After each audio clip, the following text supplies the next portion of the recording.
Hello welcome back to us. कैसे आप सभी? आई होप आप सभी बहुत अच्छे होंगे। तो जैसा मैंने आप लोगों से प्रॉमिस करा था कि मैं आप लोगों को 72 से भी ज्यादा कैंडलस्टिक बेसिक से बताने वाला हूँ और एक कैंडलस्टिक की साइकोलॉजी समझेंगे, रिस्क टू रिवॉर्ड समझेंगे, कहाँ पे स्टॉप लॉस लगाना है, कितना टारगेट बुक करना है, अगर आप लोग इंट्राडे पोजिशनल ट्रेड करते हो तो कौन सा टाइम फ्रेम पे करना है, वॉल्यूम को किस तरह आइडेंटिफाई करना है। आज के इस वीडियो में हम लोग बहुत ज्यादा बेसिक में सीखने वाले हैं, बहुत ज्यादा बारीकी में सीखने वाले हैं। तो प्लीज आप लोगों से रिक्वेस्ट है, वीडियो को एंड तक जरूर देखना है। हाँ गाइस, जिन लोगों ने अभी भी वीडियो को लाइक और चैनल को सब्सक्राइब नहीं किया तो बिंदास कर देना। आज मेरे पास कैंडलस्टिक है rising 3 method bullish continue candlestick pattern. किस तरीके से काम करेगी, क्या क्या इसमें गलतियां हैं, क्या क्या नहीं है, इन सब चीजों को जानने से पहले मैं आप लोगों से सिंपल क्वेश्चन ये पूछना चाहता हूँ कि कैंडलस्टिक क्या होते हैं। जिन लोगों को पता है बहुत अच्छी बात है, लेकिन जिन लोगों को नहीं पता आप लोग ये समझ लेना मोटा मोटा कि कैंडलस्टिक एक तरीके से मार्केट की भाषा होती है जो हम लोगों को समझने में हेल्प करती है कि मार्केट का मूड कैसा है, यहाँ से बाइंग आ सकती है, सेलिंग आ सकती है, या फिर मार्केट अभी एक ही रेंज में फंसी रहेगी। ये हम लोग को कैंडल्स बताती है। इसको हम लोग कहीं पर भी यूज कर सकते हैं अपने फॉरेक्स, क्रिप्टो, इंडियन मार्केट, कहीं पर भी। और कई सारी कैंडल कई सारे पैटर्न भी बनाते हैं, M pattern, W pattern, double top, triple top, कहीं ना कहीं कैंडलस्टिक से ही मिलकर बनती हैं। अब लोग समझते हैं कि ये राइजिंग 3 मेथड कैंडलस्टिक किस तरीके होती है। तो हम लोग को ये बुलिश कंटिन्यू का मतलब आप लोग ये समझ लेना, बुलिश का मतलब कहीं एक अप ट्रेंड के बारे में बात हो रही है। कंटिन्यू का मतलब क्या होता है?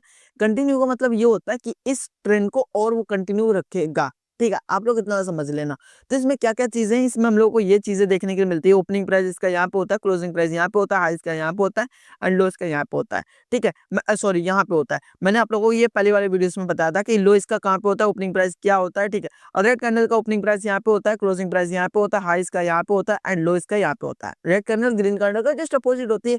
ये हो गई भाई बिल्कुल बेसिक की बात। अब हम लोग बात करते हैं कि कैंडलस्टिक में फॉर्मेशन किस तरीके होगा। तो हम लोग को ये देखने के लिए मिलेगा कि जैसी पहली वाली कैंडल्स का फॉर्मेशन होगा, ठीक इसके ऊपर कहीं पे कैंडल्स ऐसे हम लोग को देखने के लिए मिलेगी, and back to back gap down 3 candles लगातार देखने के लिए मिलेंगी। एंड इसके बाद ये वाली जो कैंडलस्टिक होगी, ये पूरी तरीके से इस कैंडलस्टिक के जो आप लोग ये देख सकते हैं तीसरी वाली कैंडलस्टिक के कहीं क्लोजिंग प्राइस या फिर इसके कहीं पे बीच से एक तरीके से आप लोग ऐसा बोल सकते हैं क्लोजिंग प्राइस या फिर हाई से कहीं ना कहीं इस कैंडलस्टिक का फॉर्मेशन होगा और इस वाली कैंडलस्टिक से भी ऊपर कहीं पे क्लोज होगी। किस तरीके होगी, क्या लॉजिक होगा, इन सब चीजों के बारे में आगे बात करते हैं। ठीक है, और हम लोग को ये भी देखने के लिए मिलेगा कि कहीं ना कहीं ये बुलिश मेरू बाजू होगी, ये भी बुलिश मेरू बाजू होगी। बुलिश मेरू बाजू, बेरिश मेरू बाजू क्या होती है, इसके बारे में भी मैंने आप लोगों को डिटेल में बताया। चैनल पर जाकर के एक बार चेकआउट जरूर कर लेना, जहाँ पे आप लोगों को ये बिल्कुल क्लियर चीजें देखने के लिए मिल रही होंगी कि जिसमें जिसमें विक्स नहीं है, इसमें इसमें इसमें इसमें विक्स नहीं है। ये कौन सी है? बुलिश मेरू बाजू। ठीक है, अब हम लोग बात करते हैं एक एग्जाम्पल के थ्रू से, ताकि आप लोगों को चीजें बिल्कुल क्लियर हो जाए। तो ये वाला एग्जाम्पल हो गया। एग्जाम्पल में मैंने क्या देखा, यहाँ पे जस्ट मैंने मार्क करा पहली वाली कैंडल्स जैसे जो चौथी वाली जो कैंडल्स थी इसके ऊपर जस्ट क्लोज हो गई। इसके बाद में हम लोगों ने क्या देखा, यहाँ का नीचे का स्टॉप लॉस लगाया एंड यहाँ पे 1:2 का रिस्क टू रिवॉर्ड रखा। अब हम लोग एक एग्जाम्पल और दिखाते हैं ताकि आप लोगों को बिल्कुल चीजें बिल्कुल अच्छे से क्लियर हो जाए कि ये एक तरीके से आप लोग ये समझ सकते हैं कि हमारे पास ये जो चार्ट है एक गोल्ड का चार्ट है। ठीक है, अब आप लोग ये देख सकते हैं कि यहाँ पर हम लोगों ने ये देखा कि यहाँ पे इस एरिया पे फॉर्मेशन हो रहा है। अब हम लोगों ने क्या करा, इस वाले एरिया को मार्क करा एंड जैसे हमारे पास ब्रेकआउट आया तो हम लोगों ने 1:2 का रिस्क टू रिवॉर्ड रखा। अब ये हालांकि उससे बहुत ज्यादा है, अगर हम लोग यहाँ पे रखेंगे तो 1:12 तक की, मेरे को 10 तक ही लग रहा है। ठीक है, तो आप लोगों को क्या करना है, यहाँ पे रिस्क टू रिवॉर्ड जो रखना है वो 1:2 रखना है। अगर आप लोग इंट्राडे या पोजिशनल ट्रेड कर दो तो आप लोग क्या टाइम फ्रेम रखना है, इंट्राडे के लिए 5 मिनट, 15 मिनट, 1 आवर भी आप लोग रख सकते हैं। पोजिशनल ट्रेडिंग के लिए आप लोगों को क्या रखना है, 1 डे का चार्ट यूज करना है, 1 वीक का आप लोगों को चार्ट यूज करना है। ठीक है, अब आप लोगों को क्या इसमें चीजें सीखने के लिए मिलेंगी, सीखने के लिए ये मिलेगी अगर आप लोग इंट्राडे ट्रेड करते होगे, जहाँ पे बैंक निफ्टी की जो लॉट आती है वो क्या आती है, लगभग 15 15 क्वांटिटी की एक आती है। अगर आप लोग इंट्राडे ट्रेड करते होगे तो 5 से 5 पॉइंट का आप लोगों को स्टॉप लॉस बनेगा, 4 से 5 पॉइंट का आप लोगों को स्टॉप लॉस बनेगा।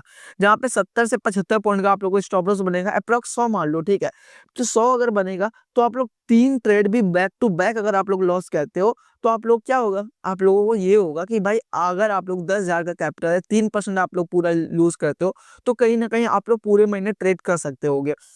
और मैं आप लोगों से यही बोलता हूँ, अगर आप लोग मार्केट के अंदर आना चाहते हो तो भाई 10,000 5,000 लेकर के बिल्कुल भी मत आना, क्योंकि यहाँ पे एफ के अंदर मत आना। सीखने के पर्पज से आओगे तो भाई 5,000 भी बहुत होते हैं इक्विटी के अंदर, 2,000 भी बहुत होते हैं भाई। कोई भी ऐसा स्टॉक उठा लो, कोई रिलायंस का, टाटा का या फिर बजाज का, कोई भी उठा लो, जहाँ पे आप लोग ये देखो कि अभी मार्केट मार्केट का स्ट्रक्चर कैसा, हायर हाई किस तरीके का काम करता है, सपोर्ट रेजिस्टेंस किस तरीके का काम करता है भाई, कैंडलस्टिक की क्या साइकोलॉजी होती है। अगर आप लोग कोई भी ईएमए यूज करते होगे या फिर कोई इंडिकेटर यूज करते होगे, तो उसमें क्या कंडीशन बनती है और किस तरीके वैल्यूम काम करते हैं, इसमें वैल्यूम भी आप लोग देख सकते हैं। ये सब चीजें आप लोग सीखो, इसके बाद आप लोग आओ। वैसे मैं आप लोगों से नहीं बोलता, आप लोग डायरेक्ट बोलते हो इक्विटी पे जाओ भाई, 6 महीने ट्रेड करो, 6 महीने हमको दो, 6 महीने खुद को दो, इसके बाद में चीजें इंप्रूवमेंट देखो। बस मैं आप लोगों से इतना बोलता हूँ, क्योंकि इंट्राडे के अंदर जो साइकोलॉजी खराब हो गई, जिसकी वजह से आप लोग ओवर ट्रेडिंग करोगे, 10,000 का जो कैपिटल होगा 2 दिन में पूरी तरीके से वाइप आउट आप लोग कर दोगे। आप लोग करते ही होगे स्टार्टिंग में, जो लोग, अगर आप लोग करने वाले हो तो आप लोग करने वाले हो, ये मैं मेरे को पता है। तो आप लोग थोड़ा सा चीजों को समझो बस, ठीक है। तो हम लोगों ने क्या देखा, यहाँ पे फॉर्मेशन हुआ, इसके बाद में इसको मैं थोड़ा सा जूम कर देता हूँ ताकि आप लोगों को चीजें बिल्कुल क्लियर हो जाए, ठीक है। हम लोगों ने क्या देखा, यहाँ पे कैंडलस्टिक का फॉर्मेशन हो रहा है, इसके बाद में हम लोगों ने इस एरिया को मार्क करा, और इसके बाद में हम लोगों ने क्या देखा भाई, कितना प्यार से भाई ये स्मूथली तरीके से हो गया। अब हम लोग इसके जो मेन चीज के बारे में, जो मेन गलती के बारे में वो बात करते हैं। सबसे पहले इसके वैल्यूम हम लोगों को बढ़ते हुए क्रम में देखने के लिए मिलेंगे, बट ऐसा होता है कि जो पहली वाली जो कैंडल्स होगी उसका वैल्यूम ऐसा, दूसरी वाली का ऐसा, तीसरी वाली का ऐसा, चौथी वाली का सॉरी ऐसा, एंड जो पांचवी वाली होगी उसका कुछ ऐसा। आप लोग ऐसा भी बोल सकते हैं कि जो पहली और जो चौथी वाली का होगा वो काफी बड़ा होगा, लेकिन दूसरी तीसरी और चौथी वाली का जो कैंडलस्टिक का जो होगा वो काफी ज्यादा छोटा होगा। आप लोग इतना समझ सकते हैं, ठीक है। अब आप लोगों को यहाँ पे भी वॉल्यूम देखने के लिए मिलेगा। अब जो मेन गलती आती है वो क्या है, आप लोगों को मेन गलती ये नहीं करनी कि मैंने आप लोगों से बोल दिया भाई यहाँ पे ये चीज है, देखो यहाँ पे मार्क करो, नीचे का स्टॉप लॉस लगाओ, ऊपर का टारगेट नहीं, बिल्कुल भी नहीं। आप लोगों का खुद का ओपिनियन है, खुद का पैसा अगर आप लोग लगा रहे हो तो खुद का ओपिनियन भी होना चाहिए कि भाई मैं कहाँ पे पैसे लगा रहा हूँ, मेरे कहने पे या फिर किसी के कहने पे मत लगाओ। आप लोग ये देखो, कोई भी स्ट्रेटेजी, कोई भी इंडिकेटर अगर आप लोग यूज करते हो उस पे बेसिस पे लगाओ। बस मैं आप लोगों से इतना ही बोलता हूँ। आई होप आप लोगों को चीजें समझ में आएंगे, अगर समझ में आएंगे तो प्लीज आप वीडियो को लाइक और चैनल को सब्सक्राइब जरूर कर देना। इससे रिलेटेड अगर आप लोगों को दिमाग पे कुछ भी डाउट आता है तो आप लोग कमेंट कर सकते हो, उसका रिप्लाई आप लोगों को 100% मिलेगा।